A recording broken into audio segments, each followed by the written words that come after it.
I am Ann Clayton. I've been in the title insurance business for a long time. I told a lady here earlier this evening that it was 30 years. So yeah, I started when I was 12. Everybody's supposed to laugh at that. Even though you see the gray hair, you're still supposed to laugh. Thank you. What a great audience. I love it. I can't wait to do that. I get to do the best job ever. I get to close real estate deals. I get to meet buyers and sellers and real estate agents and lenders. I get to tell great stories. I get to hear great stories because y'all know that real estate, houses and all that, they're tied to families. Families all have stories. Right? And I get to hear a lot of those stories, especially at the closing table. This is the other favorite part of my job, and that is presenting information to real estate agents and giving some MCE credit and training to you guys. If you don't have a packet, please let me know and put that on your sign-in sheet so I can get that information to you via email. I brought enough for 20 people. I didn't know exactly how many people would be here, so I just kind of winged it. And I'll be happy to get that to you via email again, okay? Because there's some forms and some things in there for you to look at so you can kind of follow along. So that's my introduction. I work for Reliant Title Company. I am in the Garland location. We have several locations that can service you. We've got offices in Austin, Rockwall, Plano, Reno, and Vegas. I want them to send me there, okay? Just one time. We have offices in Addison and Uptown as well. Those are fee offices. We can close anywhere you want to close. We use mobile notaries too, with no cost to your customer. So let me throw that out there. So with all that done, what I'm talking about tonight is title insurance and commitments. What does it all mean? This is kind of a contracts to close. This is what happens after you guys get the contracts, drop it off at the title company with the earnest money. So you guys do the hard part. So here's a little cartoon for you. He's looking for an old mansion that has a hidden underground cave filled with high-tech crime-fighting equipment. Who wouldn't want the Bat Cave, okay? Y'all do the hard part. You get to find the perfect house for the buyer. You guys are matchmakers. You're not sellers. You're not selling somebody on a house. You're matching a family with their next dream home. That's awesome. Okay? So anyway, y'all are doing that part. You're doing the sales part. You got your people together. You did the negotiations. You went to the mat for your title company and beat that other agent down so they'd close at Reliant, right? I know you did. Okay. So then the contract comes to the closing office. The contract is receipted by our lovely, friendly escrow receptionist. Okay? Please make sure that your contract has an execution date. I still get contracts without those. All right? Earnest money check comes in, option fee check, 9 times out of 10. Whoever's bringing me the earnest money also drops off the option fee. I'm not supposed to be responsible for delivering that to anyone. Okay? So we will let the other agent know, but y'all need to let that other agent know that that check is at my office and they need to come get it, okay? Now the next thing is seller and buyer. So in your packets, if you have a packet, I've given you a flow chart, and I believe it's on the left side of your folder, of what happens when the contract comes in, kind of what, you know, how it flows through the process. And this is kind of what we're going to go over right now.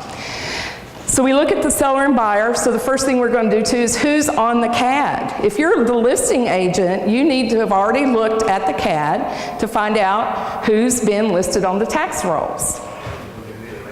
And most of the time y'all have already done that, okay? Estate, is there an estate? Has somebody passed away? Who's representing the estate? A lot of times I get a contract with a seller's name and that person is deceased. And then I get the call from the agent asking, well, who's supposed to sign? Well, who is in charge of the estate? Is it one of the kids? Is it an heir? Is it a spouse? Who? And if you just put in the seller portion of the contract, estate of so-and-so, that helps us out a whole lot. That's our first clue that I'm dealing with perhaps a probate issue, or perhaps I need to find some heirs, okay? So make sure they're accurate. Are the sellers married? Okay. if you buy a house and you're single, and then you get married, and then you're going to sell the house, who needs to be on the contract? Anybody. Both. Thank you. I had an agent bring me a contract that had just the husband's name on there. And the reason was that he acquired the property prior to the marriage. After the marriage, of course, she lived there, okay? But they had a prenup. I don't care, okay? The prenup doesn't matter until they go through a divorce action. So they're still married, hopefully happily, right? So the prenup doesn't mean anything to me. I need to know, are they married? Did they live in the house together after they got married? Yes. Texas, community property, homestead state. I got to know those things. So when I found out there was a wife almost at the closing table, I've got to drag her in, run a name search on her, do all that stuff, get her added to the deed. So my documents to the buyer are accurate. Y'all follow me? Okay. Are they married? Are there dead people? Are there single people? Did they acquire the property as a married couple? And are they now divorced? If so, how did that happen? Did the divorce get filed of record? Was there a deed? All those good questions, okay? Are there significant other people, right, who think they might have ownership in the house and who think they're driving the bus? Okay, kind of need to know that too. If the guy has owned the house forever, girlfriend has convinced him to sell it because they're going to get married and move into her house or into another house or somewhere else, he may or may not care that she's running the show. But it'd be good for us as the title company to know that so we know who to contact in case anything comes up besides you guys, okay? So we turn in the order, set up our file, receipt in the earnest money, send everybody a copy of that receipt page. The other thing we send you, if you'll look in your folder too, is a sample of a buyer and seller information sheet. The buyer and seller information sheet should be on the right side of your folder. We send those out so you can give those to your clients and ask them to fill that out and send it to us. That's going to help us process the file faster. It's going to give me an HOA information. It's going to give me payoff lender information because I need to know who that lender is, their account number, the seller's social security number, whether they're married or not still, all that good stuff. The buyer, I need to know who their lender is and their insurance agent. Are they going to need a mobile notary? Are they going to be in town for closing? Are they going to be out of state somewhere? Kind of need to know that because there's a lot of moving pieces and I need to pull them together and coordinate all of them. Okay? So we open the order, we order taxes, we got to see what the taxes are, and then we verify the legal description with what's in the record, what's been filed of public record with the plat and the CAD. We compare it to the street address. We insure in Texas only legal descriptions and not street addresses or parcel numbers. Hey, Ann? Yes. Do you mind if I ask a question? Go ahead. On the taxes, you know, sometimes I'll go to the appraisal district in like Dallas County.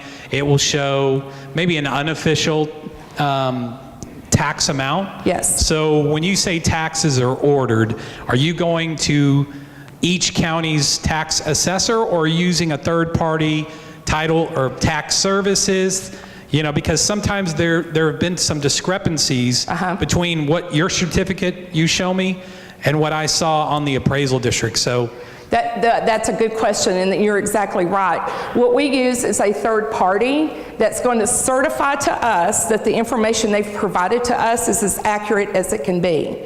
Now, if I know that there's discrepancies because after I send it to you with the title work, you're going to say, hold up, I looked on the CAD and it says something different. That's going to make me go to the website too and or call the tax office. I learned a long time ago when I was doing acreage and builder stuff to look for ag rollbacks. Once you've been bitten by ag rollbacks, because they can go back for 5 years, you never ever do that again. So you make the tax office your friend. So that's what I'll do. I will pick up the phone and call the tax office. Especially, and thank you for bringing that up, because especially now, if you're age 65 and older, you don't have to pay the taxes all at one time when they become due. You can pay them over time. Defer it? which messes me up on the tax certificate because my tax service says they're paid, and that sometimes they're not. So I still, especially if they're over 65, I'm going to check it again to make sure they're not doing it on a payment plan. Does that make sense? Anybody else? A question about taxes? Okay. So I'm going back to we insure legal descriptions, not street addresses. I get a lot of questions, especially from out-of-state lenders, that want to know why can't I put the parcel ID numbers or the street address with my legal description? It's not allowed. I'm not supposed to do that. TDI frowns on that. But why do we only insure legal descriptions? Anybody have an idea? Street addresses will change. Who said that? Somebody, I thought I heard somebody say that. Street addresses can change. City of Dallas changed Industrial Boulevard to Riverfront Drive. Y'all remember that? Sometimes when 911 moves into rural areas, those addresses will change. Okay, so I always have to go by legal descriptions, and that's why we insure that. I know that's the title insurance, title company little nugget of information handed out to you. Okay? We're going to look for HOAs and stuff like that too. Now it goes into my property research department. The first person who gets their hand on it after I get my taxes is my abstractor. The abstractor is going to review all the records that are filed a public record, all the documents that pertain to that one piece of property. They're going to stack them up, hand them off to an examiner. The examiner is going to go through them and determine what really still applies. Has the plat had to be replatted? Has a loan been paid off? Is there a new loan in its place? How many times has it changed hands? Who did it go from point A to B, person C, person D, and on? How many times have they refinanced? All of that. Has someone passed away? Did somebody get divorced? If they passed away, I'm looking for probate documents. If they got divorced, I'm looking at divorce action. All right? So then it goes to the typist. The title examiner writes all that stuff out, hands it over to the typist. The typist fills out the commitment form that's promulgated by the Texas Department of Insurance and gives it back to the title examiner. He or she looks it over and decides if it's accurate or not, and then they release it to the escrow officer. That would be me, along with copies of all the documents that are recorded, the last vesting deed, any existing liens, also any existing things that might need to be cleared up prior to closing, okay? Next one, here we go. In the meantime, after all that happens, the buyer goes to the lender and tries to get approved, right? It goes to the appraisal company, tries to get appraised, hopefully for the sales price or better, right? And while all that's going on, we're going to issue our title commitment. There is a sample title commitment in your folder as well, okay? Schedule A, and y'all can write this down in your notes if you'd like. Schedule A, you can relate it back to actual facts. What are the actual facts of the property? What type of policies will be issued and to whom? What amount are we going to issue those policies for? Who owns the property? How is it held? Is it held as fee simple? Is it held as an easement estate? Is it a leasehold? There's different ways to own property in Texas. But for the purposes of this class, we're going to keep it simple and talk about fee simple, which is the largest estate you can own. It's plain and simple. That's all you got to know. The legal description. So what property are we covering in that commitment? The commitment says, I promise I'm going to issue these policies. I'm making a commitment to do that. That's what that's about. So on your example, if you'll notice, I'm issuing 2 title policies on that commitment. I'm issuing an owner's policy to Bob and Betty buy house. I know, silly. And a loan policy to Proud to be your bank for the loan amount that's listed in the contract. Yes, sir. We ran out, but if you will let me know, either on the evaluation form or in the sign-up sheet that's going around that you need them, I'll be happy to provide those to you by email. Okay. Then item 2 shows how the property is vested. It's fee simple. Item 3 shows who owns it. Samuel and Sally Sellers. And then the legal description. So that's all in Schedule A on your example. And again, it shows actual facts. The next page is Schedule B. This is buyer information. How is the buyer allowed to use the property? Well, that's going to be set out in the restrictions. Restrictions say, can you have a mobile home? Can you have chickens in your backyard? Can you raise pigs? Can you have an extra building built onto the house or in the back of the house, like a mother-in-law quarters or something like that? So restrictions are going to set those things out, and they're usually filed of record along with the plat or shortly thereafter. All right? The next thing is easements. If you turn the page in your example, it is page 3. There are easements listed of record on this particular piece of property that mostly go to utility companies. Utility companies file easements so they have access to that piece of property so they can dig up the dirt only in that area and replace, repair, or maintain any utility lines above or below ground. But it's important that they be able to have that access, right? They're going to do all that good stuff, fix utility lines, and put the dirt back. So it's important, and I go over this in closing, to let the buyers know, don't put anything big here, okay? Right. Atmos Energy or DP, whoever they are, is going to dig that dirt up, and all they're responsible for is just putting it back. They don't have to replace your stuff. Hey, Ann, real quick, we're passing around the MCE credit, so if you guys were here and you're a licensed agent, then just sign that. If you're not an agent, then just pass it on. So it's for, if you want 1 hour of MCE credit, then you'll sign that. We'll need your name, your signature, and your license number if you know it. All right? Thank you. Thanks. It's coming around. Just, yeah. It already passed you, but Yeah. we'll get it back to you. Okay. With regard to easements, especially utility easements, I closed a deal in DeSoto when I worked down there a while back. And I don't know if any of y'all recall, I'm certainly old enough to recall it, but in 1994, an F4 tornado hit the city of Lancaster. It wiped out the city offices and most of downtown Lancaster, all those historic buildings and stuff. In the meantime, of course, several years later, I'm doing a transaction where I have an existing survey and a buyer. The existing survey shows a pool that has been built over a sanitary sewer easement that runs in the backyard. How is that possible? Shouldn't have been.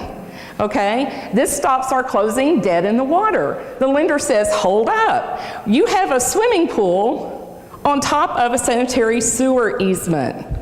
So you know what flows in that, right? Okay, exactly. So again, it stopped closing. And remember, the city offices are obliterated. There are no records left. The little people that are selling the house, they know they had permission to build the pool. They wouldn't have built it otherwise. They wouldn't have paid all that money for a pool if they were unable to get a permit for it, right? So what we had to do is convince the city, and it took a while, because realtors, y'all do a great job of that stuff, right? Convincing people that they need to do something in order to get a deal closed, because none of us get paid until it gets closed. So they convinced the city that, look, the pool was built. It was built in this year. Somebody had to give permission for it and or abandon that easement. So the city of Lancaster finally relented and said, you're exactly right. We had to have done that, otherwise, again, it wouldn't have been built. And they did discover through some old archives, it took a couple of weeks to get this information, that the easement had actually been abandoned, but still showing up a record on the plat. But the abandonment hadn't been recorded, okay? So then we were able to finish closing. So just an interesting thing. When you've done this a while, you find stories like that, The building lines, of course, tell you where the house can be in the footprint of the lot. How far from the front property line, how far from the back property line, and where it sits in the middle. Right? Okay. What you can build, where it's going to go. Now we go to Schedule C. This is my favorite part. Yes, sir. Oil and gas, we don't research those. Once those are filed a public record, if you want to know if someone has a mineral right to a certain particular piece of property, they need to hire what is called a landman to do that. Because they're the ones that are responsible for those easements. I'm sorry, for those energy deeds. Thank you. It is completely independent of the title search, because we're looking at deed records and things that are filed a public record, remember? Used to, people would put that in their deeds, okay? But now with all the fracking and gas and oil exploration, that's handled separately, and a landman will do that. And you don't insure that? I do not. What about the new groundwater control systems? With regard to what? Certain properties you're not allowed to, you have no water rights to, and say 70% has been tested now in the groundwater control district. Does that show up anywhere? It wouldn't on a title search. Unless, now I will tell you this, a municipal utility district will show up on my tax certificate. If that's kind of the same thing you're talking about. No. I'm not sure I follow your question. Leave it up to With groundwater. That's a new law that went into effect in January that Okay. you can't drill a well or have an existing well, you can't use the well as part of the groundwater control district. Interesting. I hadn't seen that yet. I'll have to look into that. That's how you know. Sounds like it. Obviously, I need to add this to the class, right? Okay. So back to Schedule C. Schedule C is going to tell me the things I need to clear. So remember, Schedule A, actual facts. Schedule B, buyer notices, how they can use the property, what easements are there. Schedule C are the things that have to be cleared in order to close, right? So we're looking for existing liens, we're looking for bankruptcies. Is there an ongoing bankruptcy? Has it finished? Is it a reorganization of debt? Do we need to get a judge's authorization to sell the property first, or has it been closed? Is there a probate? Somebody dies. There usually isn't probate. Now I'm going to throw this caveat in here now. You don't always need probate action. But remember, I'm not an attorney. I don't play one on TV. I'm not going to give you legal advice or ask you to give your clients legal advice. I can't do that. I'm just saying that for a small estate, when usually the only thing left is just the house, you most often won't need probate. However, again, please seek legal counsel if there's any questions about that, and talk to a family court lawyer or a probate attorney. Okay? If there is a probate, we've got to have those probate documents, and it's got to be finished out too. Is there a will? Was the will part of the probate? Who has the authority to sign on behalf of the estate to sell the property? Is it the executor, or is it someone else? Does it even name someone else? See, these are all the questions we're looking at when we review those documents to find that out. We're looking for sitting liens. Those are mowing liens, tax liens, demolition orders, trash removal, stuff like that. Vacant lots will have that a lot. Foreclosed properties will have those as well. So we have to make sure those are paid off. Okay? Divorce or marital status. Again, if you get divorced, I'm going to want to see in the divorce decree who got the house. Was there a deed recorded? Are you still talking to that spouse? Can I get a deed from them if it wasn't? If I can't get a deed from them, or it's just too cumbersome to do so, then I've got to know that and order a certified copy, clerk's certified copy of the divorce decree and have it filed a public record. So again, lots of moving parts, lots of stories that are connected to real estate, to the house. Are there gaps in the chain of title? If there are, and we don't know where person B picked up the property from person A, not quite sure, then that's something that your title company and your escrow officer need to go talk to an underwriter about on their side and see if they can't get that corrected or insured around. There's ways to do it. I've done this a long time. There's always a way. If one underwriter tells me no, I've got 4 more to pick from that will give me a yes. That's what I want. I want a yes. A yes means I can close and everybody gets paid. Correct? Yeah. Okay, so that's what we want. I did a transaction that, with regard to the probate issues, someone had passed away. Mom and dad owned the house. Mom passed away. Several years later, dad passed away. The only two heirs were two kids, a brother and sister. We do a name search to the property. We've got all that squared away. They did probate, all of that. Now I know I've got two kids in title that own the property each, right? Half and half.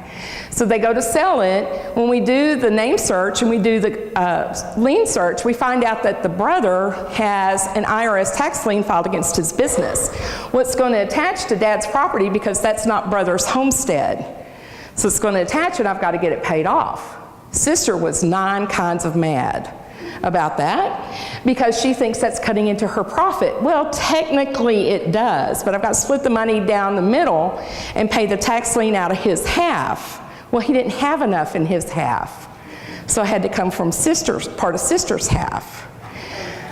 They got into a huge thing at the closing table. They did agree to close. We held the seller's proceeds in escrow for 90 days for them to figure it out, and one of them hired an attorney, and they called me, and I said, yes, sir, we have that money held in escrow. We're waiting for the parties to come to an agreement as to how that money should be split. I still had to pay off the lien, right? Because I'm insuring and conveying title to the next buyer, and they have to have a clear title, correct? So I'm hanging on to that money. Those people didn't talk to each other for months. They didn't have Thanksgiving together. They didn't have Christmas together. So in my experience, I've always found that whenever there's money involved and someone has passed away, that's usually when people get a little wound up about what they think their share is supposed to be.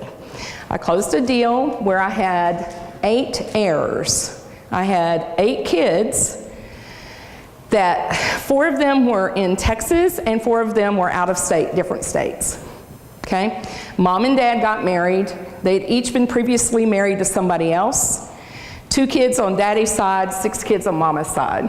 I can find the 6 okay. The 2 on dad's side I'm having to track down because one of the 6 doesn't really want to tell me about the other 2. Because, you know, they were long gone. They never helped mom and dad at the house. They didn't mow the yard. They didn't make sure taxes were paid or the paint was repainted or the paint on the outside was redone, any of that. So I pick up the phone, I get to call them and tell them, okay, we've got these other heirs. So I called the other heirs and said, hey, you know, I've got to have your signature on these documents to get this property sold. I really need your help. How can I get the documents to you? Well, how much am I going to get? First question. And then one of the other kids wanted to know, okay, well, how come we have to split the same amount of money with them? So I talked to them on the phone, and because I've done this for so very long, I said, well, let's take a look at that. Let's take a look. Where have you been? And I say it really nice. I don't go to all that. But let's take a look. Let's take a look and see how much discomfort and dissension we can avoid by everybody just splitting it up, right? Make it easy. Mom and dad would have wanted it that way, don't you think? And I'm nodding on the phone because I know that that's what they would want. I have a mom and dad too. I'm telling you now, if me and my brothers and sisters got into a knockdown drag out over $15,000, they would turn over in their graves. So I don't want that to happen to any other family. So that's what we do. I talk them out of it. And we all come to an agreement. So we can all come to the closing table and do what? Get paid. Okay, because that's our bottom line. Your next page in your title commitment that I gave you as an example is Schedule D. D for disclosures. That tells you who owns my company, who are the officers of my company, who makes way more money than I do, and how the title premium is split up. Okay, the underwriter's going to get a portion, the title agent's going to get a portion. Is there an out-of-county title company that's going to get a portion? So I have to disclose that to all the parties. That's what Schedule D does. Not really important, but I still have to do it because TDI tells me I have to do it. Okay? Do we have any questions so far? Anybody?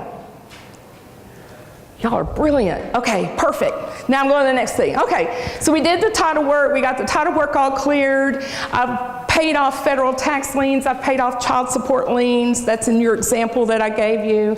The probate issues have all been resolved. I found a bunch of heirs. Some are in jail. That's fun. We can do it. It can be done. I'm here to tell you I've done it. So now we're ready to close. Mortgage company sends me instructions, and y'all know how this goes. I get the CD instructions, so I do the CD and send it out, and y'all know that it has to be 3 days before for the buyer to have it before we can consummate the closing. CFPB doesn't call it closing anymore, they call it consummation. Well, that's a closing. It's a pig with lipstick. It's still a pig, right? So it's still a closing. So the money has to come in too from all the parties. The buyer has to send us their money. If it's over $10,000, I'm going to ask for a wire transfer, not a cashier's check. Cashier's checks have a stop payment put on them. There's fraudulent cashier's checks that have permeated the marketplace. We can't accept them over $10,000. A lot of title companies can't, not just mine. So we're going to ask for a wire transfer. I can send wiring instructions to anybody. All right?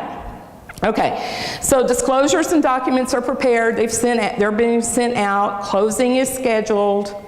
You know, we do all that. The documents are signed and notarized, so I get people into closing. Sometimes they're happy to be there, sometimes they aren't. Divorced couples are my favorite, because usually one of them's out in the parking lot pacing, and the other one's inside crying. I have tissues. We do it all. Send the documents over after they're signed to the lender and get funding authorization. When they tell me I can spend their money, that's when the keys get changed over, right? Okay. All monies are received, funding approval given, checks and wires are cut and sent out. Yes, sir? Is there anything you can do if one of the husband wants to, the ex-husband wants to sell, the ex-wife does not want to sign? What's in the divorce decree? Take a look at that. Sometimes you might have to get one of the attorneys involved that handle the divorce decree, because if it's supposed to be sold, court ordered sold, then one of them has to do it. They have to comply. That's going to be messy. They're not going to be friends. Now in that case, and if they have to sign and they have to close because it's court ordered to do so, the party that isn't doing it can be held in contempt of court. And usually when they're told that and told that they might get to spend some time in jail for not complying with a court order, that can change their mind pretty quickly. The other thing though, we're not going to make them come to closing at the same time, right? Okay, thank you.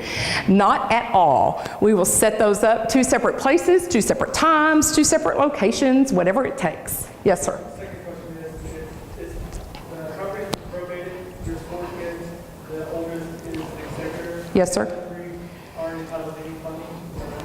No, that is not right. It depends on what was in the will.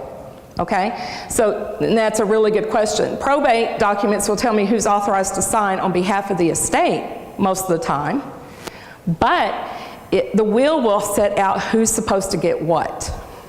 That's a good question. I had a deal where one of the heirs got $10, and it was written in the will that they got $10. And as a part of that probate, that kid signed off a document that was part of the probate record saying that he got his $10 and he understood.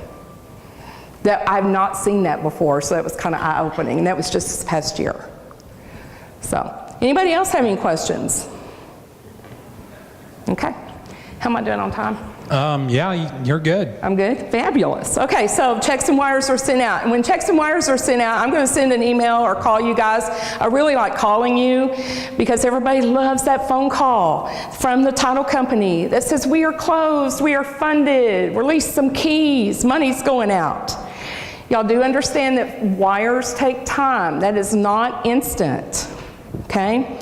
I tell my bank to initiate a wire, send the proceeds out or send the commissions out to the rightful parties. I ask them to send it. It goes to my bank prepares it, sends it to the Federal Reserve. Federal Reserve does their part, checks the names against the OFAC list.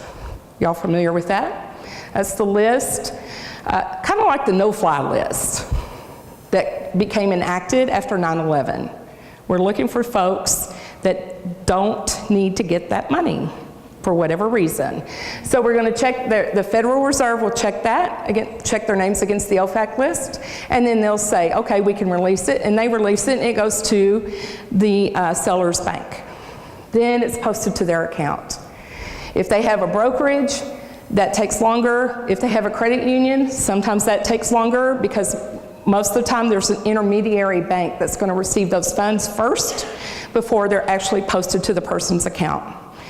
So even though I can release the money, let's say at noon, it could be 4 o'clock or 5 o'clock in the afternoon, depending on when time the bank shuts down, when the seller gets their money, or the next morning.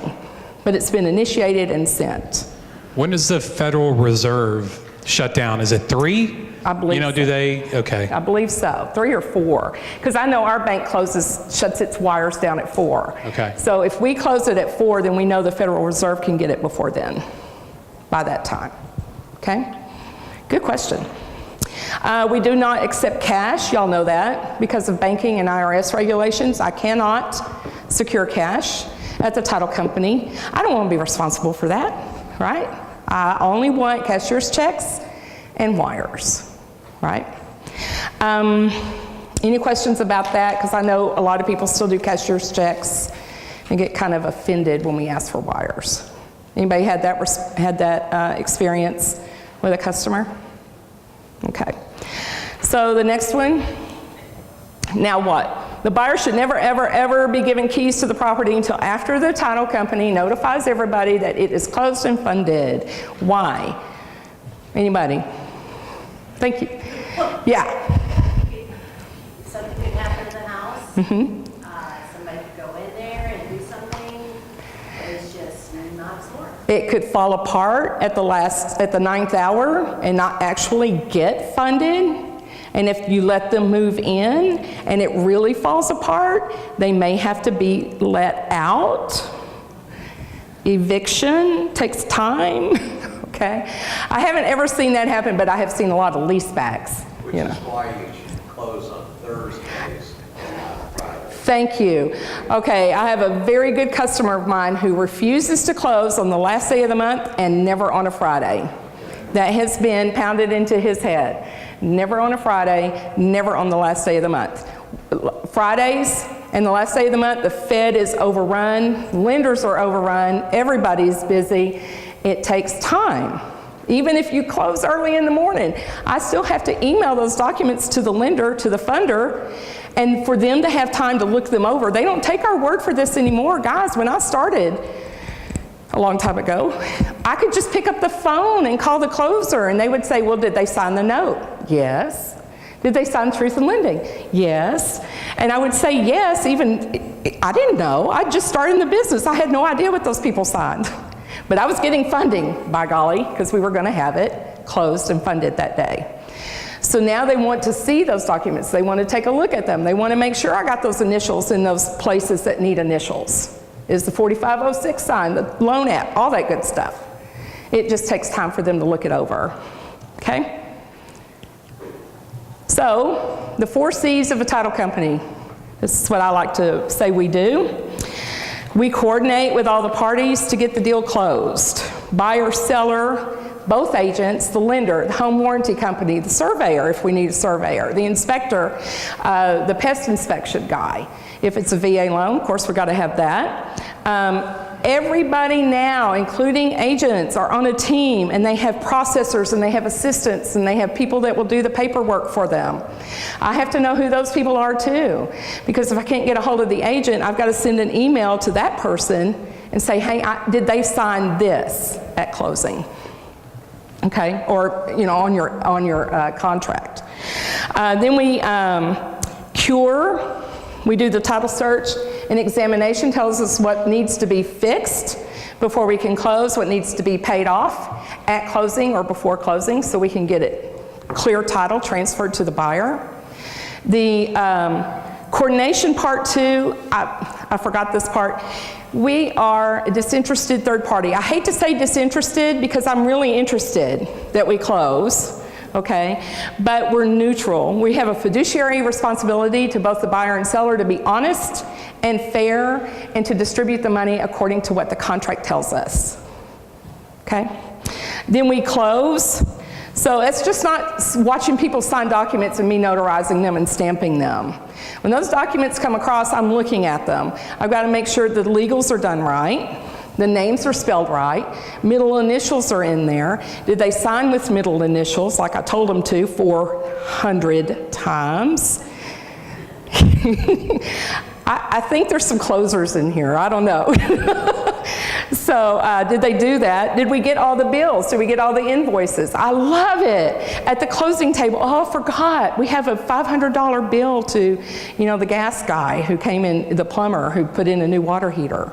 I don't know that. It wasn't on the disclosure. And then when I send you guys a copy of it, if you don't really look at it and tell me I've missed that, I don't know because it's not part of the contract, okay? So I have to make sure I have all the bills, all the CDAs. That's always fun because those usually come later. Usually I don't know what home warranty company anybody is using because nobody's had time to look at it, right? To look at them. There's so many websites out there. Have your buyers go to a website, look up your company of choice, their company of choice, give them 4 or 5 options, however many. Their eyes are going to bleed and they're not going to care anymore and they'll just pick one. And then you tell me which one they picked. Then we order it, okay? Who is authorized? Okay, for closing, if there's a corporation, who's authorized on behalf of the corporation to close? So I got to have corporation documents and look those over. Who's the president of the company? Is there a corporate resolution? Are they still in good standing with the Secretary of State and the Comptroller's office? Okay. Are there contractors who need to be paid? Is everyone who had an interest in the property conveying their interest out to the next buyer? I sure hope so. Because if not, somebody can come knock on that buyer's door and say, excuse me, but you're living in my house. We never like that. And just so y'all know, every title company that is doing business, I don't care where they're doing it, all have a claims department. TLTA released a statement not too long ago that said in a nationwide survey that 38% of transactions included title defects, unknown title defects. So that's why you want to be sure to get an owner's title policy. Always get an owner's title policy. I've been doing this for so very long, there's no way in heaven I would personally buy a piece of property without an owner's title policy. None. It doesn't make any sense. Get that protection. Cover yourself. Make sure your client is covered. Okay? So that's the next thing, coverage. After the documents are filed a public record, the deed, the mortgage, if there is one, then we're going to issue the title policies. The owner's policy, of course, to the buyer, ensuring that they have good indefeasible title, subject to the lien placed on the property in order that they took out in order to purchase it, subject to easements and restrictions that are filed a public record that we've gone over in the commitment, right? Right. And on the survey. That's my favorite part. That's the only time I get to even see what the property looks like, is at closing when I see the survey and I'm going over it with the buyer and I'm showing them their property lines and their building lines and their easements and telling them all this stuff that shows up on the commitment, showing them where the pool is and all that great stuff. That's fun for me because I'm chained to a desk. I don't get to see the house. And sometimes the surveyor will put a picture of the house on there and I go, oh man, you just got the cutest house ever. What a neat house you guys just bought. So then we issue the title policies, okay? Do we have any questions here? Yes, sir. This is our first question. For example, the buyer Yes. at the closing day, and the buyer is afraid to sign the document because he wants or she wants the documents to be reviewed by his or her lawyer. Good. Is it possible for the buyer to postpone the closing date and for a recess or not? That wouldn't make any sense anymore because of CFPB's new rule. Remember, they're going to get that disclosure, that closing CD, to show them how much money they have to bring to closing, right? They're going to get it 3 days ahead of closing time. If they want their attorney to look at those documents before they sign at closing, let us know. We'll get those from the lender and we'll send them to your client, to your buyer ahead of time. So they or their attorney can have the time to read over them and do all that. And then, of course, we school them as well. We tell them, you know, these are standard documents. The loan officer is going to tell them essentially the same thing if they have any questions. But we refer to those people as readers. If they want to read everything at closing, and my closing is going to take 4 hours instead of 30 minutes. Okay, I need to know that. Just for that reason, because I want to make sure they're comfortable before they ever sit in front of me. It's really easy, guys, for me to say these things because I'm on this side of the table. If I was on the other side of the table, it'd be a different story. I would be nervous, I would be frantic, I would be thinking about how I'm going to get my stuff moved from one place to the other, who's going to turn my utilities on, what cable company am I going to have to use now? That's what I would be thinking about. Oh my gosh, I just drained my bank account for this house, am I sure I can afford it? I would be flipping out. I would be my worst nightmare as a closer. I would be awful. So on this side of the table, as a closer, as an escrow officer, I can completely empathize with what they're going through and what they're thinking, because I would be thinking the same thing. Okay? Anybody else? Yes, ma'am. Can you explain how the various coverages and how does it benefit the buyer? Oh, great. Thank you. Okay, so the areas, boundary and area coverage. That is an additional 5% charged usually to the buyer. That's negotiable in your contract too. Your contract was changed 2 years ago, am I right? 2 years ago, changing the wording in that. Before it said, it will be amended if the buyer wants the coverage. Well, a lot of title companies just assumed that the buyer wanted the coverage and just stuck it in there and said, yep, that's a fee, and kept on going, never bothering to explain it. Well, when the contracts were changed, now we have to. We have to explain it because it's not always required. Your contract says it will be amended to show area and boundary coverage, or it will not. And who's going to pay that 5% extra premium?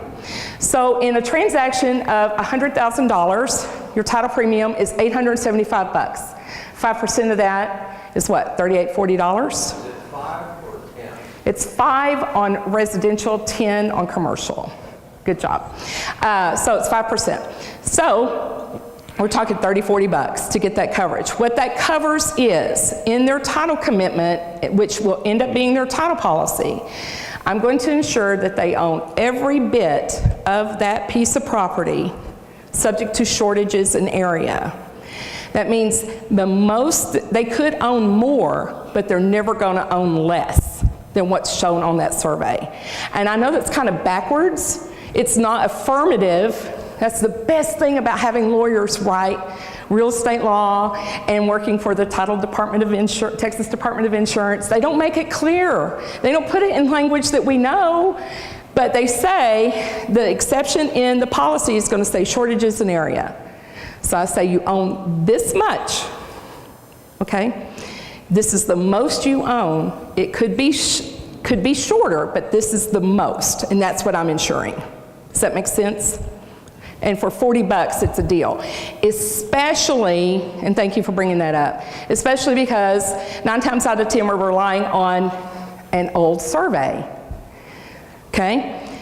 Best deal ever I closed, so funny. I'm sitting at the closing table, I'm subbing for another closer. She's out on vacation or whatever. So I'm subbing for another closer, I've got the seller in front of me, and we're going over the affidavit, because I make them sign it. Y'all make them sign it when you do the contracts, that it's still a good survey. I make them do it at closing too. It's just part of my deal. So I make them go over it. We're talking about the survey. And I said, so by signing this form, you're telling me that the survey is still an accurate representation of the property that you're selling. He said, yeah, except for that pool. And I said, what pool? And I pulled the survey out. What? So I pulled the survey out. This guy, bless his heart, had drawn a pool in pencil. And he'd done a really good job because he put dimensions on it and stuff. Well, when it got turned into the title company, the processor didn't notice that. Remember, I'm subbing, so I'm not taking the blame for this one. Okay, so it got turned in and nobody noticed that the affidavit he had turned in said, yeah, there's a pool, and then he had drawn it on there.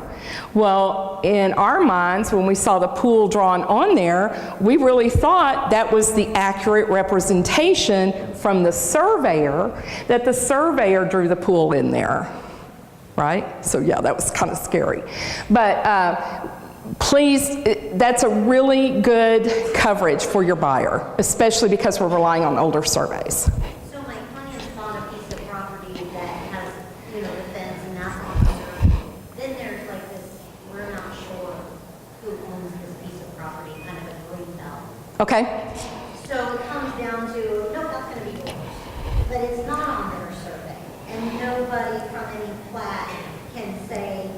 Oh, no. part of No. This HOA subdivision, this HOA subdivision, and so does their area coverage cover this? You just said that they wouldn't own less than that. They could own more. Wouldn't cover more than that. Right. So that's, okay, is that in a platted subdivision? Yeah. And not acreage somewhere? But no, it's Wow. Ridge and Craig Ranch back to each other. Okay. They left this 3-foot space with trees in it and put fences on that side, fences on this side. And when the tree fell down and crushed someone's fence, they said, no, that belongs to you. And we don't know whose land. Someone's paying taxes on that land. There's no tree. Somebody is, yeah. And it would have to show on the plat somewhere, not on the survey, but on the plat. The subdivision plat, yes, that there's that piece that no one's laying claim to. And then that's when your closer needs to be really friendly with their tax office and pick up the phone and say, okay, what's about this? Or the homeowner association. Oh, and by the way, going back to addresses changing, I closed a deal that was in a platted subdivision in an HOA, and when they did a replat for some reason, changed up some of the lots that hadn't been sold yet or developed yet, and so they changed up some of the addresses, and then the HOA sent letters out to everybody saying, hey, your address is going to change. You need to contact your title company and your insurance agent. So they contacted their insurance agent, and then they contact me as their title company and say, well, what do we need to do? Nothing. I've insured this lot, this legal description, not an address. Makes All sense? right. And I think we have gentleman in the red shirt. Yeah. Oh, sorry, I didn't see you. Yes, sir. That owner's title policy that you recommended getting, what did that exactly cover? That covers the buyer until the next time he sells the property. That says he has good title to the property, subject to anything listed there in the exceptions. Okay, which again, could be the loan they took out in order to purchase the property, so it's going to be subject to that loan, subject to easements and restrictions that may be filed a public record. Okay, in the back. Yes, sir.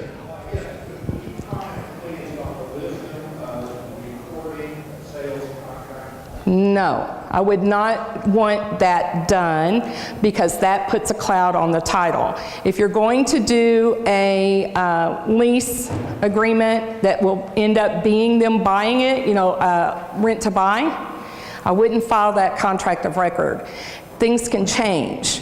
And if they change, and your people, whoever that is that's renting that property in order to buy it later, if they decide they don't want to anymore and they just walk away from it for whatever reason and it changes, how am I going to get rid of that? How am I going to get rid of a sales contract filed of record? Mm-hmm. I've got to have it released. I've got to have it released in some form or fashion and filed of record so it goes away. Otherwise, it's going to put a cloud on your title. But if I was an investor and you and I agreed to a certain price, and then you changed your mind, it's kind of, there's a ploy, and I know the title companies load, they don't like defects. No. But from an investor's point of view, sometimes I've filed an affidavit stating that I have a sales contract because I've had sellers back out, and then I'm like, well, eventually the title company's going to have to come talk to me, right?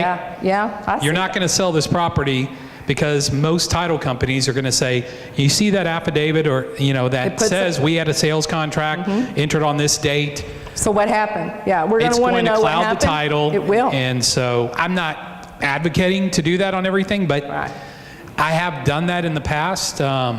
just because I was not real sure that this seller was going to perform. really and so I wanted to protect my interest. So, Yeah. yes, sir. Yes, sir. Heartburn does it create for you as a title company if I, as the investor, record a sales contract for a property that I'm acquiring? It's going to clear in the tax anyway. No, not necessarily. Okay, so I've got to have the scenario straight in my head. So you're buying it, you're buying a piece of property, and you're going to turn around and sell it, correct? No. I'm buying a property that is subject, that came from an auction. Okay. And there's still a quick need from the city. I want to make sure that the deal that I got is recorded, even though I fully expect for it to be clear normally without a problem. Okay, in a tax sale, there's a right of redemption period. It's 180 days in most counties, unless it's a residential homestead, and then it's 2 years. So in 2 years' time frame, that person that you acquired the property from, so to speak, can come back, pay those taxes, and get their property back. So why would you want to file something of record that's going to cloud that? Well, you could have bought it after the redemption period. You could buy it from cities. Yes. You know what I mean? There's situations where cities take it back, Yes. and then they do surplus sales, and They do. they give you quick claim deeds at the auction, and you don't get quick claim deeds. You get sheriff you or get the constable's sheriff's deeds. sale- the sheriff So deeds, He's yes. probably talking about buying a property from a city or municipality. And anyway, let's table that because we got Yeah, a couple because- more minutes, and maybe you guys can have further conversation, gentlemen in the blue, with Ann. Yeah. Yes, Cheryl. Okay. I think it's going to fall in line with what you were talking about, but I know of a situation where there's an underlying note. The owner of record turned around with a contract for the deed to the seller that wants us to sell it, and it's notarized, but it's not recorded. So Well, they, you wouldn't notice that. Right. right. You can't, yeah. A contract for deed, that's a different document, not a contract for sale, not a purchase contract. So a contract for deed is a completely different document. It is notarized, signed by both parties, and absolutely should and could be filed of record. The wraparound, though, of course, is going to have to be taken care of at the end, and we can close wraps as well. Yeah. Okay, so we've got to wrap it up here in about 2 minutes. I've got a couple questions for you, Ann. Okay. When ordering a survey, you see a boundary issue. So this is more in line with the woman's question. You know, when we have a fence Yeah, that may or may not that be 3 on. piece, that's a green, 3 Right. feet, that's a Well, green belt. but the neighbor's fence, part of it, and you know, or maybe there's half an inch or 6 inches where the building is actually in that front easement, you know, the setback line. Yes, sir. Like I recently had a house, 1957 house, and they said 6 inches of one corner of the Corner house is over was that building not line. 30 feet. And I didn't know, is that a big deal? I mean, you know, we didn't have an issue, but Yeah. when does that become? Is it 5 feet? Is it where the city could say, now you have, would you tell me, you got to go down to the city, get something from them? Is it, because Yeah. they didn't say anything with 6 inches. Right. But, And your title company most often won't even show that as an exception Okay. in the title policy unless it's over like a foot. okay, 1 to 3 feet, we're going to take notice of it. okay. Inches, we're not. So going back to your question though, if it's, especially in a newer subdivision, they may require somebody going to the city and asking for a variance because it's so egregious. Okay. Whatever So that word is. you get an abatement, or what is it Yes, called? a variance. A variance, okay. Then the second question is, how old, if I'm buying a house and the seller has a survey, Mm-hmm. how old of a survey will you look at? If it's 18 years old, is it 8 years old? I've heard 10 to 15 is Yeah. kind of when you start get some title companies like, we got to get a new one. Right. So what's the answer? I like them at 10 years or less. But if my underwriter, especially on a refi, I know you guys are investors, but even if you refi your current house and that survey is older than that, I don't even need a survey. As long as you can sign that affidavit at closing that nothing has changed since that last survey was done. Okay. You haven't made any things to it.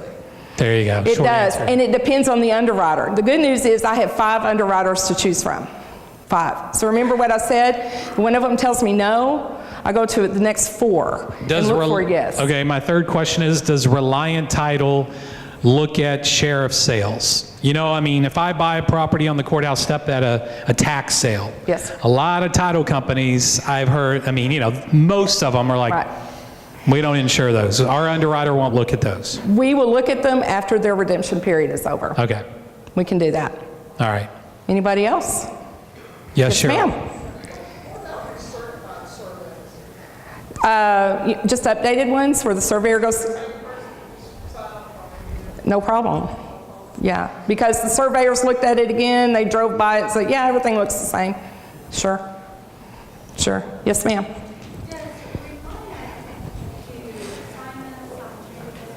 We do. Yes, What's the ma'am. question, Ann? Do we do assignments and things like that? Yes, we do, and wraps, yes, ma'am. I don't have a lot of experience in assignments, but my cohort at the Garland office does. That's Nicole, and she does those quite frequently. Yes, ma'am, we do those too. What was the question? Do we do simultaneous closings? Okay. Yes. Yes, we do, but we're going to look at those though, because remember, there's certain things our underwriter is going to want to look at. Okay, how much, what's the, you know, there's a certain percentage you can't go over. Make sure we're not taking advantage of somebody, that type of thing. Okay? And we're investors. We don't take advantage of I know you don't. Y'all are up and up, and I love every one of you. All right, guys, that's all the time we have for this hour. Put your hands together for Ann with Reliant Title. Thank you. Okay,